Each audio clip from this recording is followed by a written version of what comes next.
ጤና ይስጥልኝ አድማጮቻችን፣ አድማጭ ተመልካቾቻችን፣ የተጋበዛችሁ እንግዶች፣ በሚዲያም በዚህ የምታስተላልፉ እንኳን ደህና መጣችሁ። ጥሪያችን አክብራችሁ ዛሬ በኢትዮጵያ ጉዳይ ለመመካከር በኢትዮጵያውያን አንድ አዲስ አይደለም ይሄን ግን ማህበር የቆየ ነው ለማስተዋወቅና በዚህ ጉዳይ ላይ ስራችንን በሰፊው ለመጀመር ነው የተገናኘ ነው። የኢትዮጵያውያን ትብብር ለድልና ሽግግር የሚል ነው የምንወያይበት፣ ምሁራንን የጠራንበት ዋናው ጉዳይ ርዕሳችን የተበታተነ የፖለቲካ አውድን እንደገና መገንባት፣ ከግጭት በኋላ ወደ ብሔራዊ ሀቀኛ ብሔራዊ ውይይት እና ባለብዙ እርከን ሽግግር የሚወስዱ መንገዶች ላይ ለመነጋገር ነው። ኢትዮጵያ ዛሬ በቀውስ ውስጥ ነው ያለችው። ይህንን ማንም ያውቀዋል። ይሄ ቀውስ ግን እንደ ቀውስ የሚቀጥል መሆን የለበትም። በቀውስ የሚቀጥል ሀገርም የለም። ስለዚህ ከአንድ ቀውስ ወደ ሌላ ቀውስ እየሄድን ለዘላለም መኖር ሳይሆን ይህን ነገር ጨርሰን ወደ ተረጋጋች ሀገር ለማለፍ ይህንን ለመመርመር ነው የተዘጋጀ ነው። በመጀመሪያ ይህንን የጠራው ትብብር የኢትዮጵያውያን ትብብር ለድልና ሽግግር የሚለው ጥቂት ሀሳቦችን በዛ ጉዳይ ላይ ከተነጋገርን በኋላ ካስተዋወቅን በኋላ ወደ ውይይቱ እንገባለን። በዚህ ውይይት ላይ በዚህ ሀሳብን ከሀሳብ ጋር አጋጭቶ ወደ ስምምነት መምጣት ላይ የጠራናቸው የመጀመሪያው ፕሮፌሰር መሳይ ከበደ ናቸው። መሳይ እኔ በበኩሌ ለ40 ዓመት ያህል አውቃቸዋለሁ።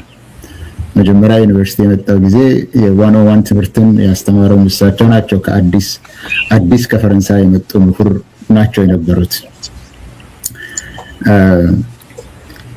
ሁለተኛው ወንድም በፊትም ታውቃታላችሁ፣ ጸዳለ በአዲስ ስታንዳርድ በእኛ ደረጃ ብቻ ሳይሆን በዓለም አቀፍ ደረጃ በብዙ ቦታ ላይ አንደኛ ስለ ኢትዮጵያ በኢትዮጵያ ውስጥ ላለው ነገር በግልጽ ለመናገር ህይወቷን፣ ጊዜዋን፣ ሐሳቧን፣ ትምህርቷን የሰጠች እውነትን ለዓለም ለማሳወቅ በኢትዮጵያ ውስጥ ስለሚሄደው የሰራች መሆኑን ማንም ስለሚያውቀው ብዙ ማስተዋወቅ የሚያስፈልግ አይመስለኝም። የአዲስ ስታንዳርድ ዋና አዘጋጅ ነው የነበረችው ለረጅም ጊዜ። አሁን ግን በውጭ ሀገር ስለምትኖር ሌሎችን ያሰለጠነቻቸውን እንዲሰሩ አድርጋ ያው ከውጭ ደግሞ በመርዳት እና ሌሎችንም ስራዎች በመስራት እንደምታገለግል ታውቃላችሁ። ስላለ ስለመጣች በጣም አመሰግናለሁ። አቶ ዮሐንስ አብርሃ ያው የታወቀ ነው፣ በብዙ ቦታ ላይ ስሙ ይጠራል። በተለይ ኢትዮጵያን በዓለም አቀፍ ደረጃ በዲፕሎማትነት ሲያገለግል የነበረ ሰው ነው። በትምህርት ደረጃ በፈረንሳይ ሀገር እንደዚሁ በሳርቦን እና በዩኒቨርሲቲ ኦፍ አንትወርፕ የተማሩ ናቸው። በትግራይ የቶሮንቶ ኮሚኒቲ ውስጥ አሁን ያገለግላሉ። የኢትዮጵያ ዲፕሎማት ሆነው በብዙ ጊዜ አገልግለዋል። ወደ ካናዳ 2020 ላይ ከመጡ በኋላ በውጭ ዲፕሎማሲና ግንኙነት በኩል ብዙ ሲሰሩ ነበር። ዛሬ ደግሞ እንደ ኢንቨስትመንት ፈንድ አድቫይዘር ሆነው የሚሰሩ የታወቁ ስለ ኢትዮጵያም ሲያገለግሉ የነበሩ ምሁር ናቸው። ዶክተር አብዲ ቡባል ከምስራቅ ኢትዮጵያ ከሶማሌ ማህበረሰብ ነው። በዛ በሶማሌ ጉዳይ ላይ ብዙ ሲሰሩ ነው የነበረው። የታወቁ ናቸው። እሳቸውም ሐኪም ናቸው በሙያ። ነገር ግን እዚህ ላይ የምንነጋገረው ነገር ስለ ኢትዮጵያ በምንናገርበት ጊዜ ከተለያየ አመለካከት የሚመጡትን ሰዎች ለማምጣት ነው። የተለያየ ልምድ አላቸው፣ የተለያየ ትምህርት አላቸው፣ የተለያየ አመለካከት አላቸው። እነዚህ ላይ ሰበሰብነው። ስለዚህም አራታችሁም ጥሪያችንን አክብራችሁ ስለመጣችሁ ሌላ ነገር ከመጀመራችን በፊት እናንተን ለማመስገን እፈልጋለሁ። ይሄንን ድርጅት ደግሞ አጥላችሁ ለዚህ ቀን ያበቁን ሰዎች አሉ። እነሱንም ለማስተዋወቅ ፈልጋለሁ። ይሄ ድርጅት ስል እንደው በቀላሉ መንገድ ነው እየተጠቀምኩ ያለሁት እንጂ ድርጅት ነው ለማለት አይደለም። እንደ መድረክ ነው፣ ትብብር ነው። የኢትዮጵያውያን ትብብር ለድልና ሽግግር ነው የምንለው። እነዚህ ሁለት ጉዳዮች ናቸው የሚያሳስቡን። ለዚህ ነው ለማንኛውም ይሄ ትብብር ይሄ መድረክ የተዘጋጀው ወይም አመጣጡ የራሱ ታሪካዊ አካሄድ አለው። መጀመሪያ ላይ ናይሮቢ ላይ ነው። በ2024 በታህሳስ ወር ናይሮቢ ላይ የኢትዮጵያ ምሁራን ተሰባስበን በግል ተሰባስበን ሀገራችን ውስጥ ያለው የፖለቲካ ሁኔታ በጣም እየተባባሰ መምጣቱን 3 ዋና ድምዳሜዎች ላይ ደረስን።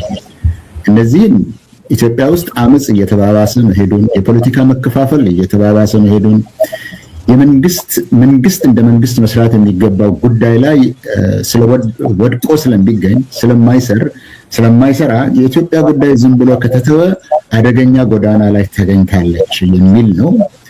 ስለዚህም አመጽን ማስቆም፣ ሰላምን ማረጋገጥ፣ የብሔርና የርዕዮተ ዓለም ልዩነቶችን ለማቻቻል ብሔራዊ ዓላማ ስር በመሰባሰብ ለትግል መዘጋጀት አስፈላጊ እንደሆነ እንዲሁም ተቃውሞን የማንኛውም ወደን እርምጃ ሳይሆን የሁሉም ኃላፊነት እንደሆነ አሁን የአገር ጉዳይ ስለሆነ ብሔራዊ ጉዳይ ስለሆነ የአንድ የዚህኛው ወገን የዚህኛው ብሔር የዛኛው ብሔር ሳይሆን የሁሉም ኃላፊነት እንደሆነ ስለዚህ የተቀናጁ ስልቶችን በማዘጋጀት በአንድ ላይ መስራት አስፈላጊ እንደሆነ በናይሮቢ ላይ ስምምነት ተደረሰ።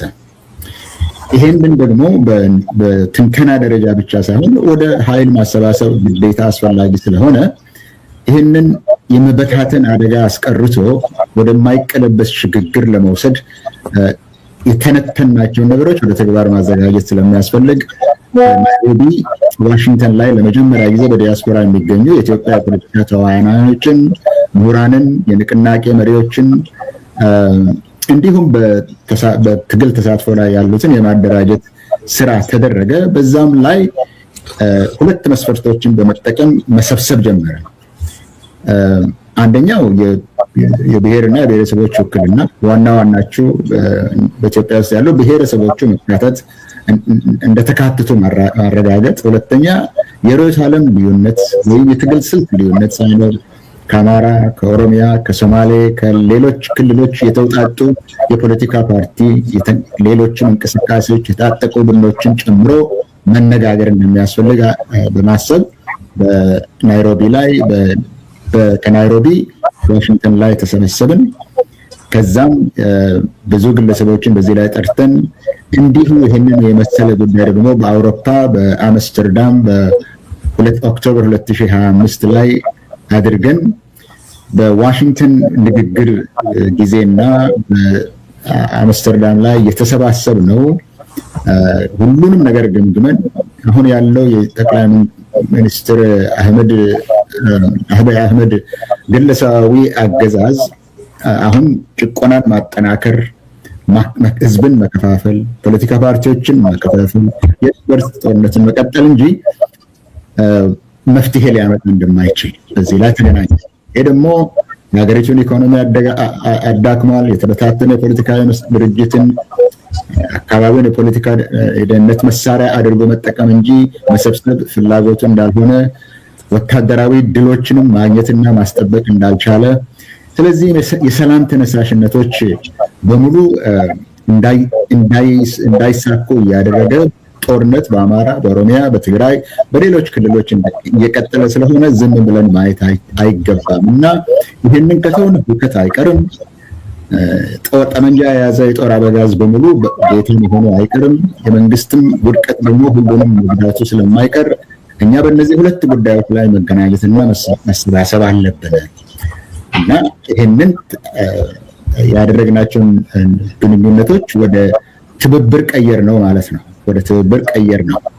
ስለዚህ በዚህ ዓላማ ላይ የኢትዮጵያውያን ትብብር ለድል እና ለሽግግር የሚለው በእነዚህ ጉዳይ ላይ ምሁራንን፣ የፖለቲካ ፓርቲ መሪዎችን፣ የትጥቅ ትግል ድርጅት መሪዎችን ውክልና ሰብስበን እንግዲህ ወደ ኢትዮጵያ ውስጥ ማሸነፍ ብቻና ድል ማድረግ ብቻ ሳይሆን ለውጥን ማምጣት ብቻ ሳይሆን ሽግግሩም ራሱ የጸና እንዲሆን ይሄ ሽግግር አሁኑ ደግሞ የተደራረበ ስለሆነ ከእርስ በርስ ጦርነት ወደ ፖለቲካ ስምምነት ከግለሰብ አምባገነንነት ሁሉን አቀፍ ወደሆነ ዴሞክራሲያዊ አስተዳደር ከኢኮኖሚ ውድቀት ወደ ዘላቂ ማገገም ከዲፕሎማሲያዊ መገለል ወደ መልካም ጉርብትናና አዎንታዊ ግንኙነቶች የሚያመጣ ፕሮግራም ለማዘጋጀት እና በሀገር ውስጥ ያሉትን ለመርዳት መደገፍ በዚህ ስያሜ የኢትዮጵያውያን በሚል ነው የተቀናጀ ነው። 30 እስከ 45 የሚሆኑ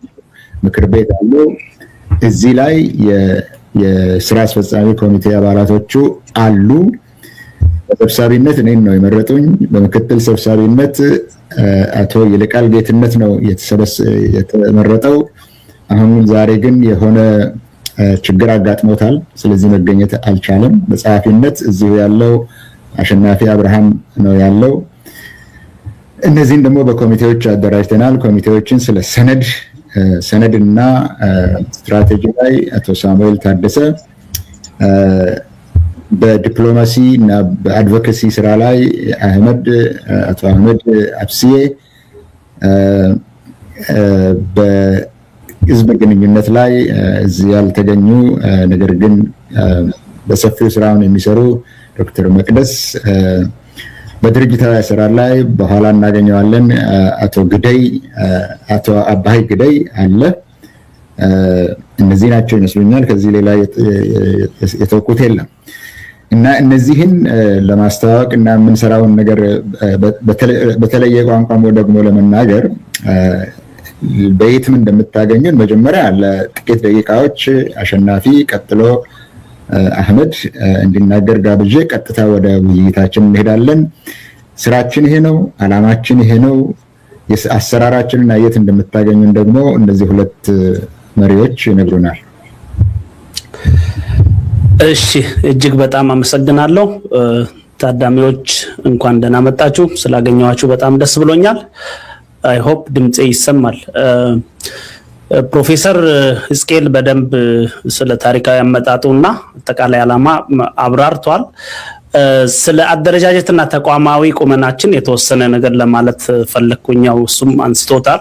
መጀመሪያ በአስተባባሪ ኮሚቴ ደረጃ በክሪስታል ሲቲ ከተቋቋመን በኋላ ያ ጊዜያዊ አስተባባሪ ምክር ቤት እንዲደራጅ ብዙ ሰርቷል።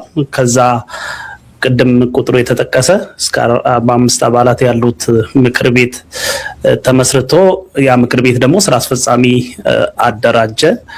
ስራ አስፈጻሚው የስራ ክፍፍል ቅድም በተገለጸው አግባብ አድርጎ ይህንን እንግዲህ አገርን ህዝብን የመታደግ ትልቅ ዓላማ በጣም በጽናት እየተሰራ ነው። ብዙ የምንሰራውን ያህል ወደ ሚዲያ ወተን ብዙ አላደረግንም። ምናልባት ወደፊት ያንን እናስተካክላለን ብለን እናስባለን።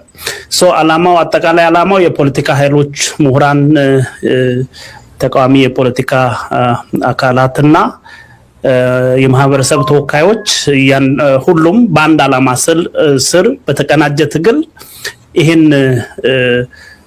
ለኢትዮጵያ ህዝብ በጣም ከፍተኛ ስጋት የሆነን ስርዓት ለመገርሰስ ወደ አንድ አስተሳሰብና ወደ ጋራ ግብ እንዲመጡ ማስተባበር ነው። በሁለት መልኩ ነው ሰፊ ዝግጅት እየተደረገ ያለው። ፕሪ አብይ እና ፖስት አብይ በሚል ቅድመ አብይ ስርዓቱ በአጭር ጊዜ ውስጥ የህዝባችን ሰቆቃ ለተጨማሪ ጊዜያት እንዳይቀጥል ማድረግ በሚያስችል መልኩ ስትራቴጂዎችን እየነደፍን ትግሎችን የሚያካሂዱ አካላትን በተለያየ አግባብ ማገዝ መደገፍ ነው። ከዛ በሁለተኛው አገር መትረፍ አለበት፣ አገር መቀጠል አለበት፣ ኢትዮጵያን መታደግ አለብን። ስለዚህ ሰላማዊ የሽግግር ሂደት ያስፈልጋል። ለዛ ደግሞ ከአሁን ጀምሮ ስራዎች እየተሰሩ ነው ማለት ነው። ሮድማፕ ተዘጋጅቶ ሁሉም ስቴክሆልደርስ ውይይት አድርጎ ከስርዓቱ ከአብይ በኋላ ከዚህ አምባገነን የማፊያ ቡድን ስርዓት በኋላ አገር እንዴት ነው መቀጠል የምትችለው የሚለው የህዝቡም ስጋት ስለሆነ ማለት ነው በሰፊው እየተሰራበት ነው። እንግዲህ ሁላችሁም የየራሳችሁ አስተዋጽኦ ይኖራችኋል ብለን እናስባለን። ጊዜ ላለመውሰድ እንግዲህ አጠቃላይ የትግሉ ግብ የኢትዮጵያን ህዝብ የስልጣን ባለቤት ማድረግ ነው። የኢትዮጵያ ህዝብ ስልጣን የለውም በአሁኑ ሰዓት። ስልጣን የጥቂት ማፊያ ቡድን እጅ ስለወደቀ አንዳንድ ሰዎች አንዱ አምባገነን ቢሄድ ሌላው አምባገነን ቢመጣስ የሚልም ስጋት ስላለ አጠቃላይ ግቡ ሁሉም አካላት አምኖ እየሰሩ ያሉት የኢትዮጵያ ህዝብን የሚወስንበት እድል መፍጠር፣ የኢትዮጵያ ህዝብ የስልጣን ባለቤት የሚሆንበትን ሁኔታ ማመቻቸት መሆኑን ሁሉም ሰው ልብ ሊለው ይገባል ለማለት ነው። ካረዘምኩ በጣም ይቅርታ። ታንኪዩ። በጣም እናመሰግናለን አሸናፊ። የትብብሩ የስራ አስፈጻሚ ኮሚቴ ጸሐፊ ስለሆነ ነው። ሌሎችም አሁን እዚህ ላይ ያሉ ያስተዋወቅ እንደናነን ግን ለአንድ ሰው እድል ልስጥና 5 ደቂቃ ባነሰ ጊዜ ውስጥ እሱ ከተናገረ በኋላ ወደ ዋናው ዝግጅታችን እንሄዳለን። ኢንጂነር አህመድ አብሲዬ። Thank you very much, Professor Eskel Kabise, and all the people online and all the guests in here. Honorable guests and ladies and gentlemen, it is a great honor to introduce the Foreign Relations and Diplomatic Committee, which I'm in charge as a coordinator. Our committee serves as the international voice of Ethiopian is cooperating for victory and transition, which is called ECVT. Our mission is to build international confidence in our political alternative and to secure political, diplomatic, moral support for a peaceful, democratic, and inclusive transition in Ethiopia, because normally it doesn't happen to have very good, peaceful transition. Our work is based on constructive engagement with external parties, influential stakeholders, particularly regional actors in the Horn of Africa and East Africa. We are committed to strengthen cooperation with the governments, international institutes, and in particularly human rights organizations. We will also work closely with Ethiopian diaspora whose knowledge, commitment, influence are essential to achieve the objectives of this organization. The key responsibility of the committee, which is under my coordination, is to ensure that international community to understand the realities on the ground in Ethiopia. We will provide credible and evidence-based information on the humanitarian consequence of the conflict, including civilian suffering, displacement, human rights violation, and the obstacles to humanitarian assistance, as you know, some of the regions like Amara and Tigray region. We will also draw attention to the growing crisis of the youth unemployment and the lack of opportunities that force many young Ethiopians to undertake dangerous journey across the Mediterranean in search of safety. They need to have because their country have a war. They need a safety place and a better future, where far too many tragically lost their lives.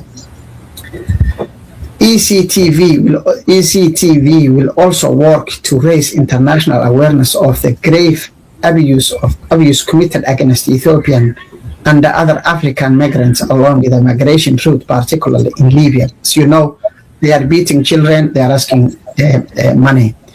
We will advocate for the accountability for those responsible for kidnapping, torturing, extortion, human trafficking, and killing migrants, including criminal networks that exploit vulnerable people and demand ransom from their families. They ask $12,000, $10,000, something like that. We will call for strong international cooperation to protect migrants, upholding human rights, dismantling trafficking network, and bringing perpetrators to justice. Through diplomacy, advocacy, and accuracy reporting, we will promote gathering international engagement to humanitarian assistance, accountability, and a peaceful political solution. Our objective is to ensure that the voice, aspiration, legitimacy, concern of Ethiopian people are heard, understood, respected by the international community. Together, through principle diplomacy, constructive engagement, and international coordinations, we will help building peaceful, democratic, united, prosperous Ethiopian for full its people. That's the important thing we need to bring all together. Thank you very much. Thank you very much. ይሄም ያው የዲፕሎማሲ እና የፎሬን አድቮኬሲ ስለሆነ በእንግሊዝኛ ቋንቋ ነው። ሌሎችም ብዙ ሰዎች እኔ ራሴን ምን ይሉኛል እናንተ እኮ በኦሮምኛ በአማርኛ በትግርኛ ነው የምታወሩት የምትሉትን አንሰማም ስለሚሉ ለዚህ ነው በአህመድ በእንግሊዝኛ የተናገረው። አሁን እናንተን ሁላችሁንም አመሰግናለሁ። ሌሎቹ አባላታችን በኋላ ይመጣሉ ለመተዋወቅ ደረጃ። አሁን ቀጥታ ወደ ዋናው ዝግጅት እንሄዳለን። ይሄንን በማስተላለፍ ላይ ለምትገኙት ይሄን የሪዮት ሚዲያ፣ የኢትዮ ፎረም፣ አንከር፣ ሮሃ ኤንድ ዛራ ሚዲያ በጣም አመሰግናቸዋለሁ። በጽናት ስትሰሩ ነው ኢትዮጵያ ህዝብ የሚያያችሁ የሚያውቃችሁ። አሁንም እየተንጠባጠበ የመጣውን ነገር ሁሉ ችላችሁ ይሄንን ለማስተላለፍ ስለመጣችሁ አስቀድሜ የሚዲያ ሰራተኞቹን በቅርብ ስለማውቃችሁ ወዳጆቼ ጓደኞቼ ስለምላችሁ ምን ያህል እንደምትለፉ ምን ያህል እንደምትታገዙ ብዙ ፈተናን እንደምታልፉ አውቄ ነው። ይሄንን ስለማውቅ ነው። ከኔ የበለጠ ጸዳለ ታውቀዋለች እዛ ውስጥ ስላለችው ስለሱ ልትናገር ትችላለች። ግን ሳላመሰግናችሁ አላልፍም ደግሜ ደጋግሜ ለማለት ነው። የፓነል ተካፋዮቹንም ምን ያህል እንደማመሰግናችሁ አላቅም። እኔንም ልደግም ነው። ጊዜውን ሰጣችኋለሁ፣ ለእናንተ ሰጣለሁ። ግን እጅግ አመሰግናችኋለሁ ለዘመናት ስላደረጋችሁ ተጋድሎ። ይሄንን ካልኩ በኋላ ዛሬ ያው የምንናገረው በርዕሱ የተበታተነ ፖለቲካን እንደገና በገንባት ከግጭት በኋላ በኢትዮጵያ ወደ ብሔራዊ ውይይትና ባለ ብዙ እርከን ሽግግር የሚወስዱ መንገዶችን መተለም የሚል ነው ዓላማችን። የኢትዮጵያን የተበታተነ ፖለቲካ መንስኤዎቹን ማወቅና መፍትሄዎቹ ላይ ከዚህ እንዴት እንወጣለን የሚል መፍትሄዎች ላይ ይሄ ዓላማችን ነው። ይሄንን ደግሞ ከተለያየ አቅጣጫ ነው ማየት የሚገባን።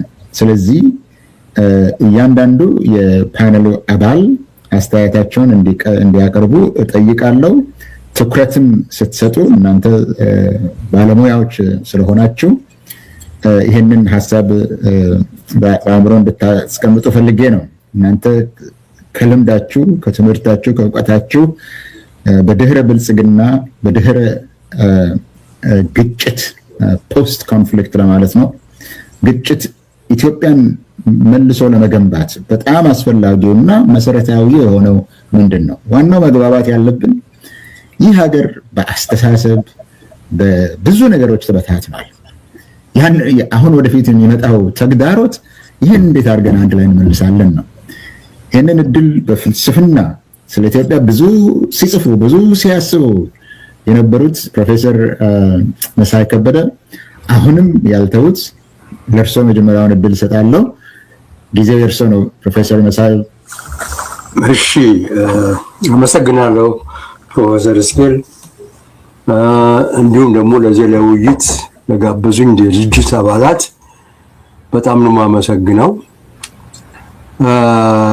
መጀመሪያ ማለት የምፈልገው በጣም የተቀደሰ መድረክ ነው። ምክንያቱም ያለውን ሂደት የመበታተን ሂደት ቀይሮ ወደ ማሰባሰብ ለመሄድ የሚጥር ድርጅት መሆኑ በጣም የሚያስመሰግነው ነው። የሚያስፈልገውም እሱ ነው።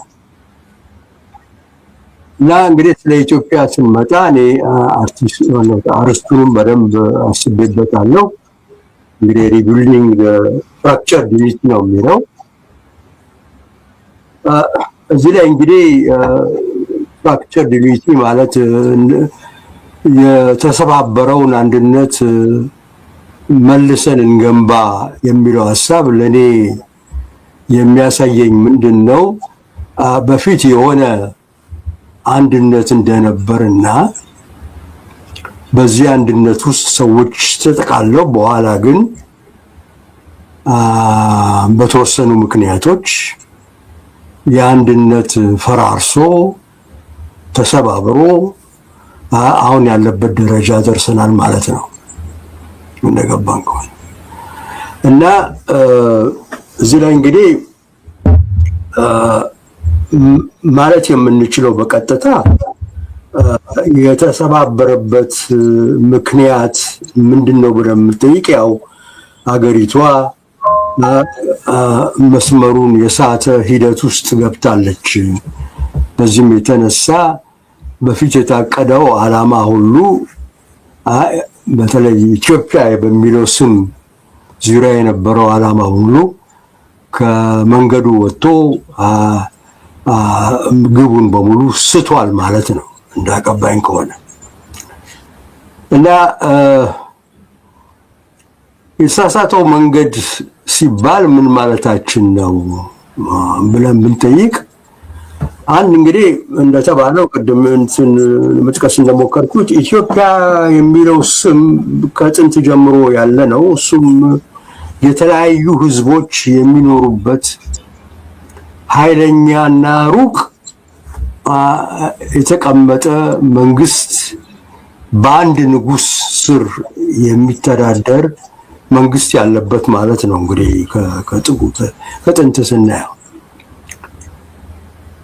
እና ይሄ ብቻ ሳይሆን በጣም የተለያየ ህዝብ በአንድ ቦታ የሚገኝበት ብቻ ሳይሆን ሌላው ደግሞ የአምላክን ተልእኮ የተቀበለ መንግስት ነው። አደራ አለበት፣ የአምላክ አደራ አለበት፣ የሚሰራው ስራ አለ እዚህ ዓለም ውስጥ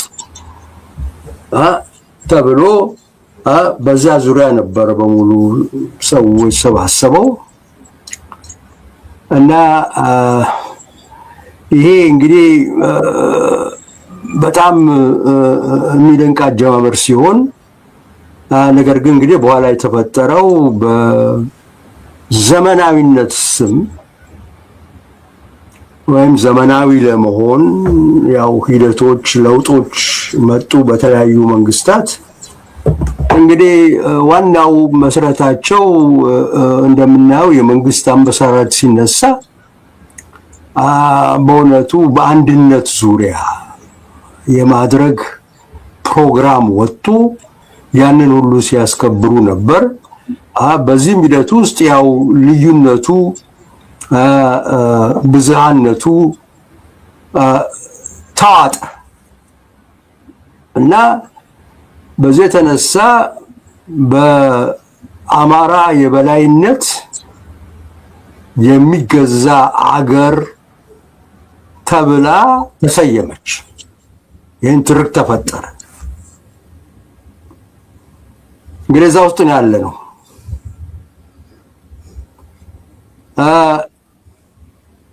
ይህ አመለካከት ወይም ሂደቱ ራሱ እንግዲህ የዘውግ ማንነትን በጣም ከማጠናከሩም በላይ ወደ ብሔር ደረጃ ማለት ዘውግን ወደ ብሔር ደረጃ በማውጣት አክራሪነትን ፈጠረ፣ ወለደ። ይህ አክራሪነት ደግሞ ወደ መገንጠል፣ መገነጣጠል፣ መበታተን ብቻ አንድነት የመሰባበሩ እንዳሉ ደረጃ እየሄደ በፍጥነት እየሄደ መጣ እና ስለሆነም ይገርማል። ስለ አንድነት እናወራለን፣ ስለ ልዩነት እናወራለን። ነገር ግን ሁለቱ እንዴት ነው የሚዋሃዱት ለሚለው ጥያቄ መልስ ማግኘት አልቻልንም። ማዋሃድ ነው እንግዲህ አንዱ አንዱን የሚያጠፋ ሳይሆን የማዋሃድ ሲንተሲስ፣ መስተጋብር የመፍጠር ነበረ እንግዲህ እውነተኛው አካሄድ ተብሎ ሊወሰድ የሚችለው። ስለዚህ ያው ትንሽ ጊዜ ስላለኝ ፈጠን ልበል። ለዚህ መልሶ ለመገንባት እንግዲህ አንዳንድ ነገሮች መደረግ አለባቸው። በቅድመ ሁኔታዎች መሟላት አለባቸው። አንደኛ ከዚህ ከአክራሪነት መውጣት አለብን። አክራሪነት እስካለ ድረስ ምንም ልንሰባሰብ አንችልም። ማለት እንግዲህ የዘውግ የኤትኒክ አክራሪነት እና እሱ እንግዲህ መንግስት ሊረዳ ይችላል። ነገር ግን የእያንዳንዱ ግለሰብ ውሳኔ ነው። ለውጥ ነው የሚጠይቀኝ፣ የባህል ለውጥ፣ የአመለካከት ለውጥ ነው የሚጠይቀውና እንዲሁ በትዕዛዝ የሚደረግ ወይም ተቋማትን ብቻ በመለወጥ የሚመጣ ነገር አይደለም። እኛ ውስጥ ራሱ ጭንቅላታችን ውስጥ መስተካከል ያለበት ነገር አለ። ልዩነትን የመቀበል አቃፊ መሆን እንደው ላላ ያለ ማንነትን ይዘን ከሌላው ጋር አጣምረን የሚሄድ አዝማሚያ እንዲኖር እሱ ካልተደረገ እንግዲህ እንዳልኩት የትም ልንሄድ አንችልም። ሌላው ደግሞ ልዩነትንና አንድነትን የሚያዋህድ ፖለቲካ ስርዓት ያስፈልጋል። አሁን ያዝነው ስርዓት አንዱ ላይ ነው የሚያተኩረው፣ ሌላውን ትቶታል፣ አንድነቱን ትቶታል። በፊት የነበረው ደግሞ የዚህ ተገላቢጦሽ ነበረ። አንድነት ላይ ብቻ ነበር የሚተኮረው፣ ልዩነቱ ጨርሶ ተውጦ ነበር እና መሀል መንገድ ሲንተሲስ እና ይሄ ሲባል እንግዲህ ዝም ብሎ ህዝቦች አንድነት ብቻ መሆናቸው ሳይሆን የመቻቻል ብቻ አይደለም። ትልቁ ነገር አንድ የሆነ ዓላማ እንዲኖሩ ያስፈልጋል። የስብስብ ለምን ተሰባሰብን፣ ለምንስ እንደተሰባሰብ እንቀጥላለን ብለን መልስ ማግኘት አለብን። ለዚህ ዓላማ ግብ ያስፈልገናል። ፍች ሚኒንግ ያስፈልገናል እና እሱን ካላገኘን ምንም የአንድነቱን ለማምጣት የምንችል አይመስለኝም። ምንድነው አብረን የምንሰራው ብለን መልስ መስጠት ካልቻልና ዝም ብሎ እንደተባለው መደመር ብቻ ሳይሆን አንድነት የምንሰራው ነገር መኖር አለበት። አንድ ፕሮግራም መኖር አለበት። በእውነቱ በኩል እንደው በኢትዮጵያ ታሪክ ላይ ብዙ በፊት የነበረውን ብዙ ስላጠናው እና በጣም ዞሮ የሚሰማኝ ምንድነው አሁን ያለው ማለት ከድሮ ከነበረው ስርዓት ያልተማከለ የፖለቲካ ስርዓት ነበር ኢትዮጵያ ውስጥ። የንጉሰ ነገስትና የክልል ንጉሶች የነበሩበት ጊዜ ነው እና ከሱ ብዙ ልንማር ያስፈልጋል። መማር ብቻ ሳይሆን ዋናው ቁም ነገሩ ዋናው ዘመናዊ ማድረግ ነበር። ይሄንን የኛ ለውጥ ሂደት መሆን የነበረበት ይሄ ነው። እንግዲህ ሁላችን ተሳስተን ያን ትንሽ ራሳችን ቀውስ ሆኖ ሶሻሊዝም ምናምናል። ከዛ ወዲያ በቃ መስመር ጥለን ሄድን እና ያንን ማዘመን ነበር እና ይሄ ምን ማለት ነው? አንድ የክልል ራስ ገዞች መኖር አለባቸው። የክልል ነፃነት፣ የክልል ራስ ገዝነት መኖር፣ እዚህ ላይ የተማከለ መንግስት የሚለውን ነገር መተው አለብን እና ይሄ የክልሎች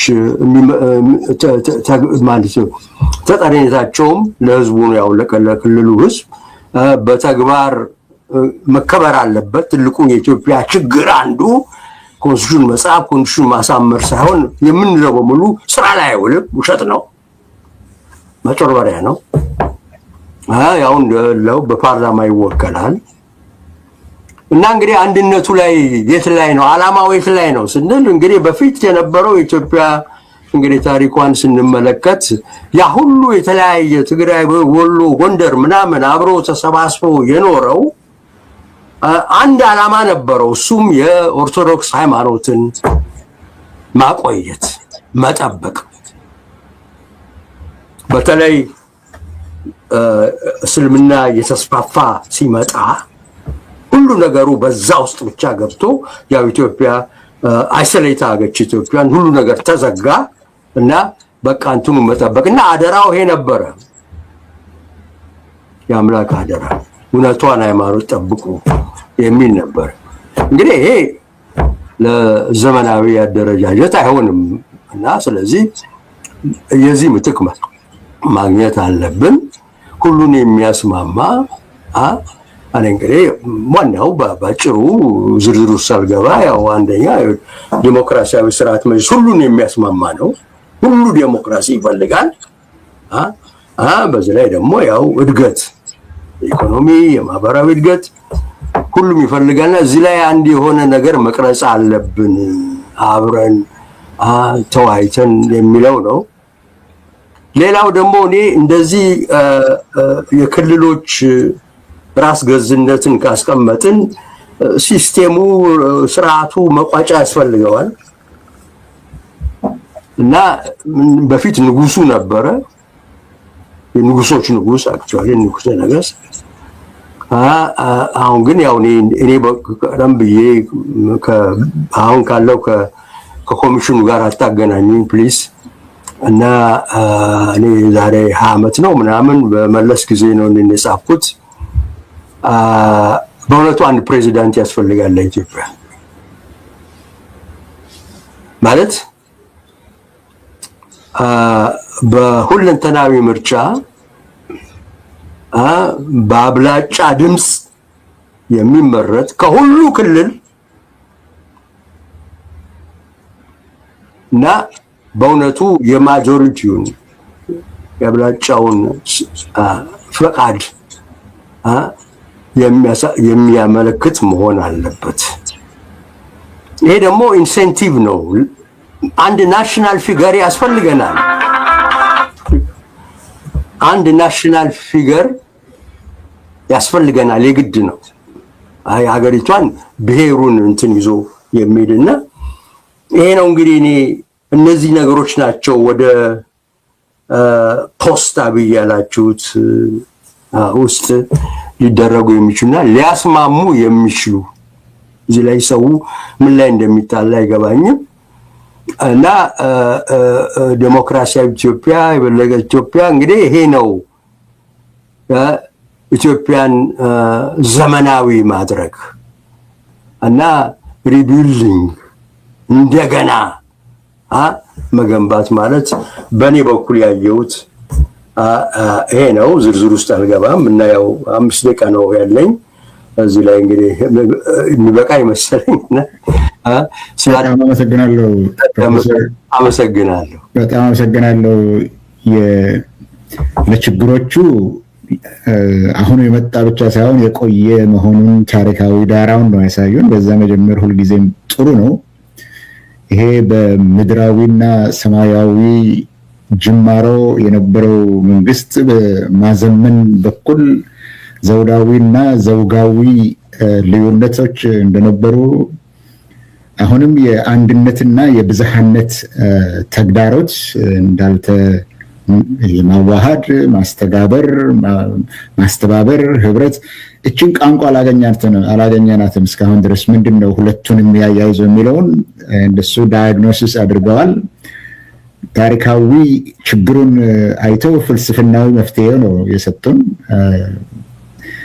እኔ ስራዎቹን በአግባቡ ስለማውቅ እና ከዚህ በፊትም ብዙ ሲሉ ነው የነበረው፣ በኋላ መጣበታለሁ። ነገር ግን ለዚህ ለችግሩ ታሪካዊ አካሄድን ለመፍትሄው ፍልስፍናዊ የሆነ ነው የሰጡን። ይሄ አክራሪነት ልዩነትን የሚያስቻችል እንዴት አድርገን እናዋህደው የሚለው። ስለዚህ በጣም እናመሰግናለን። አሁን ያለውንም ይሁን ድሮ የነበረውንም የሚያስተጋቡ ደግሞ ኢንፍሉዌንሰርስ አሉ በኢትዮጵያ ውስጥ። ከዚህ ውስጥ ሚዲያ አንዱ ነው። ሚዲያ ነው በሚዲያም በትምህርትም ይሄ ኢንፎርሜሽን እንዴት እንደሚሰራጭ ነው። አሁን የተባለውን ነገር ሁሉ በህዝቡ ውስጥ ይሄ መረጃዎቹ ኢንፎርሜሽኑ እንዴት እንደሚሰራጭ ነው። በዚህ በኩል ደግሞ ጸዳለ ለማ ሰፊ ልምድ ነው ያላትና ጸዳለ መድረኩ ያንቺ ነው።